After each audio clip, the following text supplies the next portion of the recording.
On June 26, 2020, Karen Garner, a 73-year-old woman suffering from dementia and sensory aphasia, was stopped by Walmart employees after she left the store without paying for items worth approximately $14. Video footage captured Miss Garner walking out of the store with the items in her hands, and she was soon brought back inside by the employees. Subsequently, Miss Garner attempted to pay for the items, but Walmart employees refused her service and asked her to leave immediately. Compliance with their request, Miss Garner left the store. However, one of the Walmart employees contacted the Loveland Police Department to report the alleged theft. A few minutes later, Officer Austin Hoop responded to the call and located Miss Garner as she was walking home after the incident. Officer Hoop parked his patrol car behind her and approached to stop her. Unfortunately, the situation escalated negatively. Officer Hoop failed to effectively communicate with Miss Garner, and he resorted to violently throwing her to the ground in an attempt to place her in handcuffs. This action was unjustified, as Miss Garner displayed no signs of being a threat to Officer Hoop and did not attempt to flee. Instead, she continued walking, which did not warrant such a forceful takedown. In fact, Officer Hoop's approach appeared misplaced from the beginning as he asked the visibly confused Miss Garner an unnecessary question. Do you need to be arrested right now?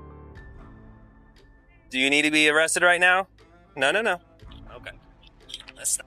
After successfully placing Miss Garner in handcuffs, Officer Hoop proceeded to guide her back to the patrol car. Unfortunately, during this process, he continued to employ excessive force on her and attempted to insinuate that she had been engaged in a physical altercation with him. Why are you fighting with me? And why are you trying to slip the cuffs off? I'm going home. The video from the officer's body camera proved to be beyond a reasonable doubt that Miss Garner and Officer Hoop never came close to a physical altercation. It's obvious that Officer Hoop didn't need to use so much force to keep a 73-year-old woman in custody. In addition, it's important to highlight that Officer Hoop apparently did not take into account the detainee's mental state, which is a significant issue. Officer Hoop obviously disregarded the legal requirement that police use their discretion to determine whether or not a suspect is mentally competent. I'm going home.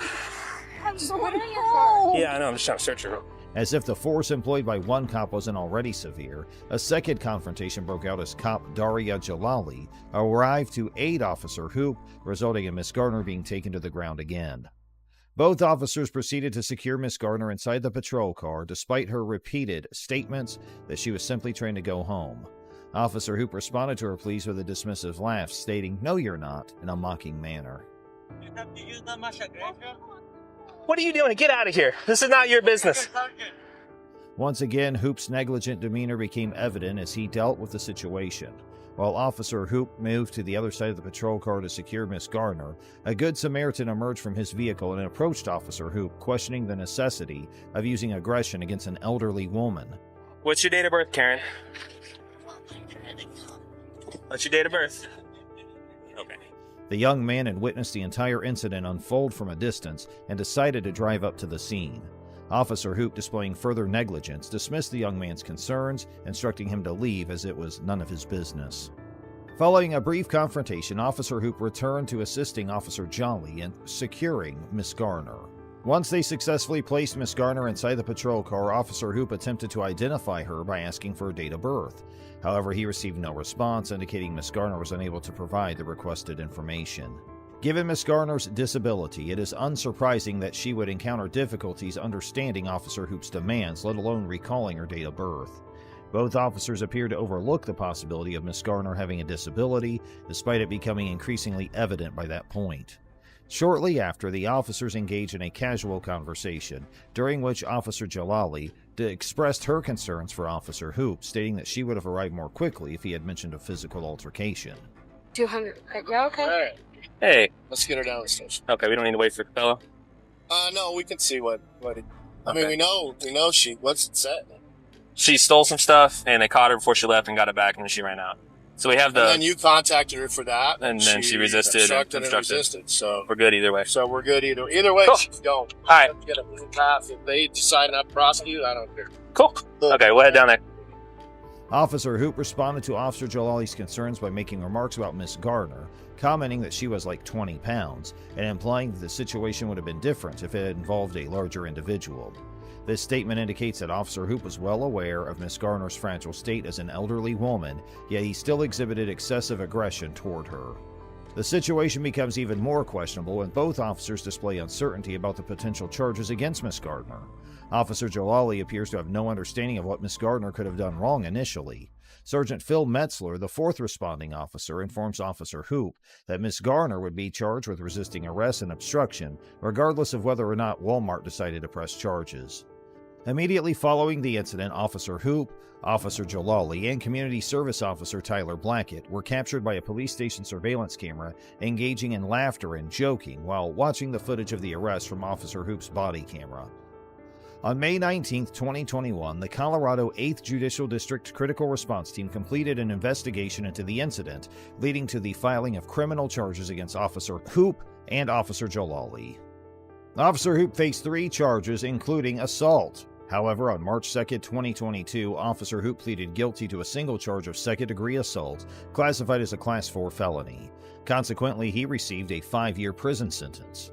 Meanwhile, Officer Jalali pleaded guilty to 1 count of failure to intervene in Larimer County District Court in June of the same year. As a result, she was sentenced to 45 days in jail and placed under 36 months of probation. However, despite the clarification provided by Mr. Hodges when he displayed his cane from his back pocket to Deputy Goad, she continued to pursue him. It became evident that Deputy Goad lacked probable cause to detain Mr. Hodges, as her suspicion of him carrying a firearm was disproven. What's this in your back pocket? I saw you walking it. It's a navigational aids. What's the problem? You a tyrant? Yeah, I am actually. What's your name and date of birth? I don't have to give that unless Yes, I'm sir. I was investigating. You have reasonable Do you want me to articulated put you in suspicion? handcuffs right now? Yes, sir, I do. What is your suspicion? It looks like you're carrying a gun in your back pocket. I'm stopping to make sure you're carrying it properly. You don't have have you to. ensured that it's not a firearm? No, you keep turning so I can't see it. You don't have to be a dick to me. Well, you're being one to me. No, sir. I'm Have a doing my good day. job. Am I detained? Yeah, you are. Nevertheless, Deputy Goad proceeded to inform Mr. Hodges that he was being detained and demanded his identification, asking for his name and date of birth. Mr. Hodges questioned the necessity of providing his personal information, stating that he had not committed any crime. In response, he requested the presence of Deputy Goad's supervisor, who coincidentally arrived at that moment. What you talking for? For a walking stick. So- And it could look like a weapon. She asked you to really present it, okay? Now she's asking me for ID. Okay. I don't need the ID unless there's reasonable articulated suspicion that I have committed a crime and committing a crime or about to do a crime. Sergeant Randy Harrison approached Mr. Hodges and promptly inquired about the reason for Deputy Goad's initial stop. Mr. Hodges explained the circumstances to Sergeant Harrison, who in turn demanded identification from Mr. Hodges as well. You were armed, okay, and she's asking you for your ID. Well, now she has verified that I am not armed, okay? So there is no problem. You have your ID or not? I do have my ID, but you don't need it, okay? Okay? Okay? Initially, Deputy Goad may have possessed a reasonable suspicion to stop Mr. Hodges if she genuinely believed that the item protruding from his back pocket was a firearm. However, once it became unequivocally evident that Mr. Hodges was not carrying any firearms, any further detainment would be considered unlawful. Despite this realization, Deputy Goad and her supervisor, Sergeant Harrison, collaborated to handcuff Mr. Hodges and conduct a search of his pockets.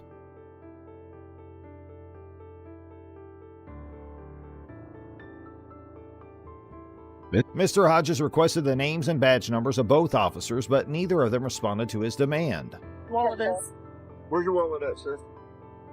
I don't have a wallet on me. Okay, where's your ID? Where's your ID at? Pocket. Which pocket?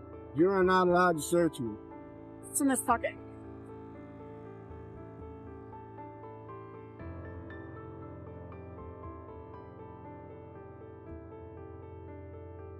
There you go. Thank you. It is important to note that throughout the ordeal, the officers did not show any concern regarding the cane that initiated the encounter. The cane remained in Mr. Hodges' back pocket during the entire confrontation, and neither of the two officers displayed any interest in it, even when Mr. Hodges pulled it out in front of them. This further emphasizes that the cane was never the underlying issue. The officers had other, seemingly trivial reasons to detain Mr. Hodges. After engaging in back-and-forth communication over the police radio, Deputy Goad approached Mr. Hodges once again, attempting to assert unnecessary authority and further escalate the situation. She questioned him, asking if it was challenging for him to comply. Are you legally blind? Yes, I am. Okay. I had to walk up here in the dark for jury duty. which was canceled. But you're using your stick. You don't have to use your stick all the time? Not all the time. Mr. Hodges was arrested and charged with resisting without violence, as indicated by jail records that show his booking at 8:25 a.m. that morning. He was released 26 hours later. 2 days following his release, Mr. Hodges submitted a records request for the body camera footage on November 7, 2022. The viral video that circulated clearly demonstrated that Mr. Hodges had not engaged in any actions warranting arrest. An arrest report authored by Deputy Goad, she stated that James had violated Florida Statute 843.02 by obstructing an ongoing investigation. According to her report, Mr. Hodges repeatedly refused to allow identification of the object in his pocket and declined to provide his ID. However, the body camera footage contradicted her account, showing that Mr. Hodges promptly and willingly presented the object from his pocket to both officers. Miss Odom's claims that Mr. Clark had assaulted her resulted in a bloody altercation turned out to be unfounded. When the officers arrived at the scene, there was no evidence of blood or visible injuries. Moreover, had the officers requested a background check on Miss Odom, they would have discovered her extensive history of encounters with the law. This included a 2016 conviction for fraud in the first degree, multiple felony charges of aggravated domestic assault, and even an attempted murder charge, which she apparently remained influenced by. The actions taken by Officers Hanning and Summers demonstrated a clear neglect of the usual protocols during the encounter. He banged on the door, or through the wall. Bam, bam, bam, and I'm sleeping. Shut the f*** up! They seemed to accept Miss Odom's account without questioning her, despite the evident fact that she was intoxicated and lacked clarity. After speaking with Miss Odom and Mr. Braden, the officers proceeded to approach Mr. Clark, who resided next door. Following a few knocks on Mr. Clark's door, he opened it while holding a collectible sawfish snout sword, which had been a gift from his late brother-in-law. Mr. Clark had retrieved the sword with the sole intention of self-defense, expecting a confrontation with Miss Odom rather than the arrival of police attempting to resolve the matter. Given the circumstances, Mr. Clark was entirely justified in opening the door with a weapon in hand, as the officers had not identified themselves as law enforcement, a requirement mandated by law prior to such encounters. Despite the situation de-escalating when Mr. Clark complied by placing the weapon on a shelf and facing the officers, Officer Hanning made an attempt to tackle him by kicking his leg and punching his head. It was apparent at this point that Mr. Clark did not pose a threat to the officers. Officer Hanning had sufficient time and opportunity to detain Mr. Clark after he had put away the sword. However, instead of doing so, Officer Hanning retreated and proceeded to draw his firearm. Mr. Clark, remaining motionless with his hands clearly visible, demonstrated that he held nothing that could potentially harm anyone. What do you want? What the fuck? It was at this moment that Officer Hanning, without providing any warning, aimed his taser at Mr. Clark's stomach and discharged it. It's important to note that conflicting demands issued by the two officers. Officer Hanning instructed Mr. Clark to walk into the hallway, while Officer Summers simultaneously told him to get on the ground. As Mr. Clark fell backward, his head made contact with a chair, rendering him unconscious. The situation worsened when both officers attempted to move Mr. Clark's body outside, resulting in his head striking the corner of a shelf, which caused a laceration on his head. Furthermore, Officer Hanning employed unnecessary force by placing his knee on Mr. Clark's neck while restraining him with handcuffs. Reports indicated that his knee restraint led to an injury to Mr. Clark's carotid artery, necessitating surgical intervention for treatment. It is notable that this particular knee restraint has been associated with several fatalities in the past. As Officer Summers attended to Mr. Clark in an attempt to revive him, Officer Hanning had a different agenda. Get out here right now! Get out here! Get on the ground! No. They hit that wall so hard, I thought they were going to come through the wall. He re-entered Mr. Clark's apartment and took hold of the sword that had been placed on top of the shelf. The reasoning behind Officer Hanning's actions may have been unclear at first, but it became evident with his subsequent actions. Officer Hanning positioned the sword approximately 5 feet away from where Mr. Clark lay unconscious, creating the illusion that Mr. Clark had walked out of his apartment wielding the sword with the intent to attack the officers. Following the use of unlawful force, Mr. Clark was swiftly transported to the hospital, where tests for drugs or alcohol came back negative. His initial vital signs indicated the possibility of heart-related complications, and he required stitches for a head wound. Within 24 hours of the incident, Mr. Clark developed a blood clot in his injured carotid artery and began vomiting blood. Additionally, 12 hours later, he suffered a stroke. Approximately 48 hours after being discharged, Mr. Clark found himself readmitted to the hospital due to complications arising from the initial surgery. Consequently, Mr. Clark pursued legal action and reached a settlement agreement with the Idaho Springs Police Department amounting to a remarkable sum of $7 million. This record-breaking payout exceeds the settlement awarded to Karen Gardner in September 2021. Police officers are charged with protecting the people, maintaining the law, and providing honorable and honest service to their communities. However, the repercussions can be severe and widespread when officers violate that trust and take part in corrupt practices. In this video, we'll look at several notorious instances of police misconduct and analyze how they affected society. So, let's get going. You've probably heard of police officers accepting bribes, but have you ever heard of the team's most popular officer being dishonest and carrying out his evil schemes in such a covert manner that not even his department is aware of it? So, how did he end up in custody? If you haven't heard of something similar, allow us to inform you that Sergeant Wayne Jenkins was a victim of it. A smart, crooked policeman. Sergeant Wayne Jenkins' eyes darted from screen to screen, sifting over the CTV footage in the dimly lit city headquarters of the Baltimore Police Department. 2015's that day saw streets filled with boiling rage. On the west side of the city, police officers were being attacked with bricks. Some were hurt. Jenkins hurried after them. In the midst of shouting, sirens, and buzzing helicopters, he seized a state prison department van and helped pull injured cops inside. When it was near Druid Hill Park, he intervened in the conflict and instructed the detective to take them to the hospital. A drug-dealing bail bondsman was awoken from his slumber several hours later in a peaceful waterfront district 15 miles east of the city center. His supplier required the disposal of 2 garbage bags full of prescription medications stolen from people who had also robbed pharmacy. Fresh after his heroic deeds in West Baltimore, Jenkins showed up. He opened the trunk and carried the pills inside the garage. After the bondsman handled selling them, the police sergeant and the latter would split the proceeds. Wayne Jenkins was living 2 lives at a time.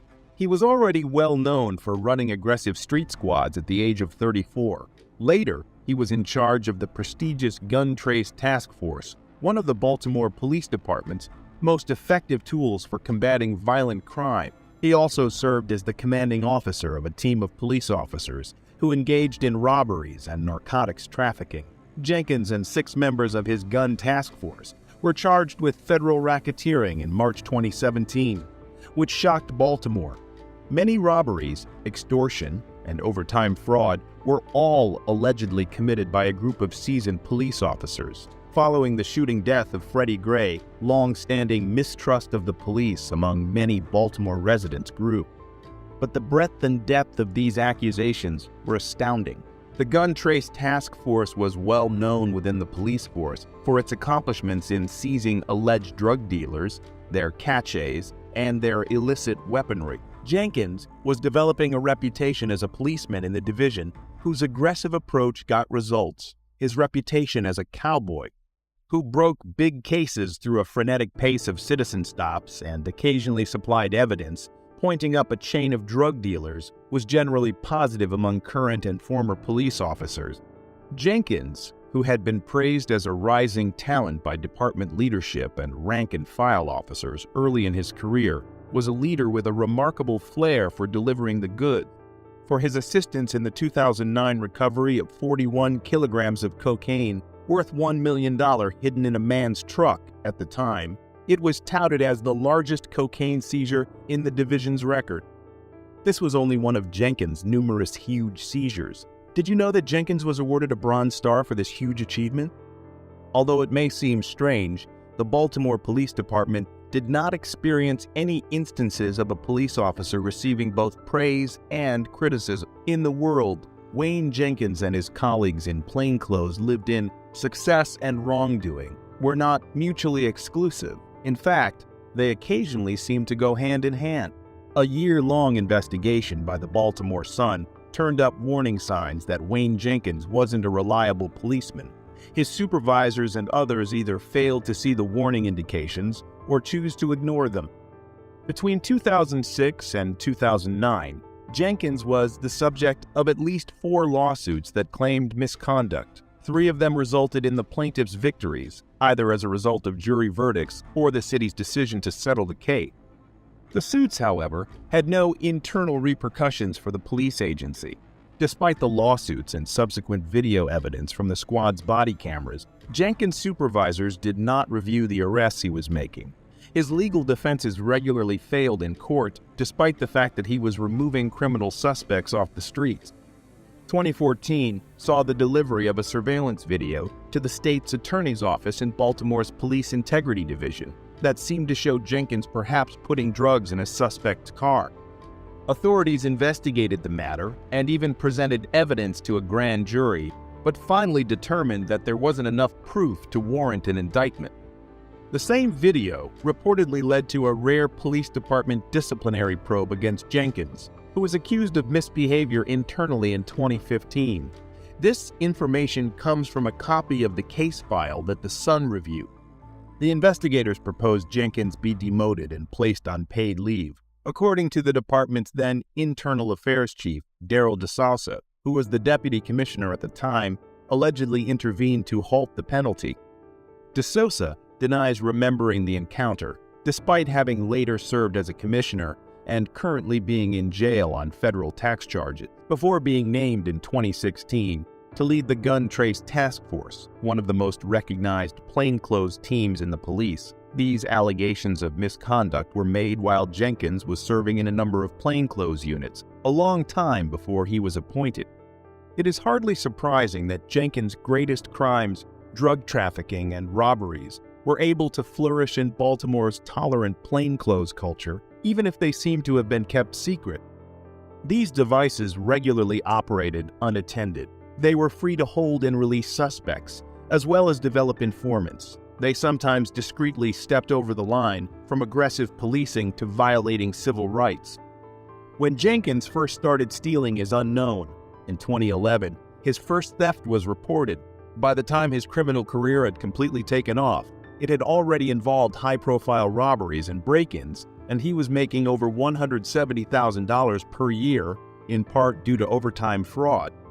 To learn more about their activities, the Sun obtained thousands of pages of court records, dozens of body camera recordings, hundreds of emails from the police department, and a small number of internal files. A reporter also viewed court case recordings pertaining to the arrests of the cops. Over 50 people were questioned, including victims, prosecutors, defense attorneys, and current and former police officers. Jenkins allegedly robbed some of the defense attorney's clients. According to some of the attorneys, the bulk of his co-workers, including the police and prosecutors, told the Sun they were not aware that he and his policemen were involved in any illicit behavior. A drug associate alleged that Jenkins had been gathering narcotics off the street and profiting from their illicit sale for years before he was finally found guilty following an FBI investigation. Prior to joining the Gun Trace Task Force in 2016, some of his colleagues have also acknowledged stealing after an FBI investigation into the unit revealed the crimes committed by the GATF, Jenkins, and a number of other team members were taken into custody by federal agents. In June 2018, Jenkins was sentenced to 25 years in federal prison after entering a guilty plea to charges of racketeering, robbery, and record-keeping fraud. Corrupt police officers damage the reputation of their fellow officers who obey the law and honorably and devotedly serve their communities. They damage the reputation of the entire police force and make it harder for honorable officers to carry out their duties efficiently. The integrity of the judiciary and law enforcement is threatened by corruption, an immoral and unlawful practice. In addition to breaking the law, corrupt police officers damage the public's faith by taking bribes, covering up crimes, or employing excessive force. Furthermore, dishonest police officers can cause harm to innocent people by infringing on their civil rights, making false arrests, and acting abusively. This can result in erroneous convictions, the demise of the rule of law, and a loss of confidence on the part of the general people in the competence of the legal system to uphold their rights and interests. Public safety is compromised, and the rule of law is weakened by corrupt police officers. They undermine public trust in the police and foster an atmosphere of impunity, where criminals feel free to act without consequence because they know that some police officers can be purchased or intimidated. What conclusions have you drawn from Jenkins' tale? Do you have any additional examples of dishonest police officers who were punished? If so, please tell us in the comments section.